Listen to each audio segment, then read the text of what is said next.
तो एक बात तो यह है कि 5 नमाजें कभी माफ नहीं है, अल्लाह के यहां नहीं पूछा जाएगा उर्स किया था कि नहीं।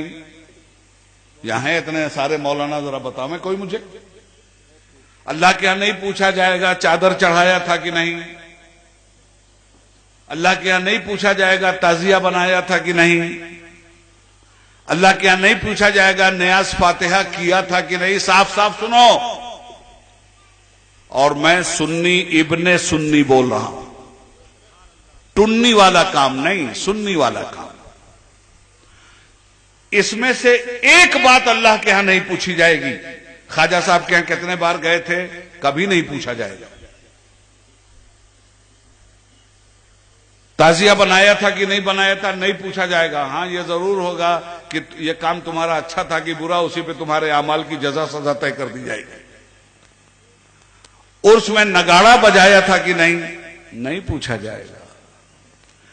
एक मजार पे एक चादर चढ़ाया था या 1000, बिल्कुल नहीं पूछा जाएगा।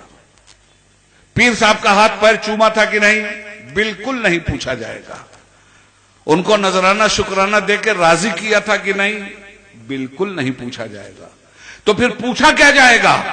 रोजे महशर की जहां गुदाज बुअद अव्वली पुरुष से नमाज बुअद, पूछा जाएगा। तो यह पूछा जाएगा तुमने नमाज पढ़ा था या नहीं, और जजा सजा इस पे तय हो। जान पिघलती होगी, सूरज सवा नेज़े पे होगा, साये रहमत के अलावा कोई साया नहीं होगा। मां बेटी को नहीं पहचान रही होगी, बेटी मां को नहीं पहचान रही होगी, बाप बेटे को नहीं पहचान रहा होगा, बेटा बाप को नहीं पहचान रहा होगा। नफसी नफसी का आलम होगा। अंबिया किराम का आलम यह है कि खुदा के सामने जाने के लिए लरज रहे होंगे। कितना बड़ा कलेजा है हमारी इस उम्मत का। जो काम बिल्कुल जरूरी है उसे गैर जरूरी समझ लिया मुसलमानों ने, और जिस काम के बारे में कोई पूछगछ नहीं है उसको फर्ज समझ के ये कौम कर रही है।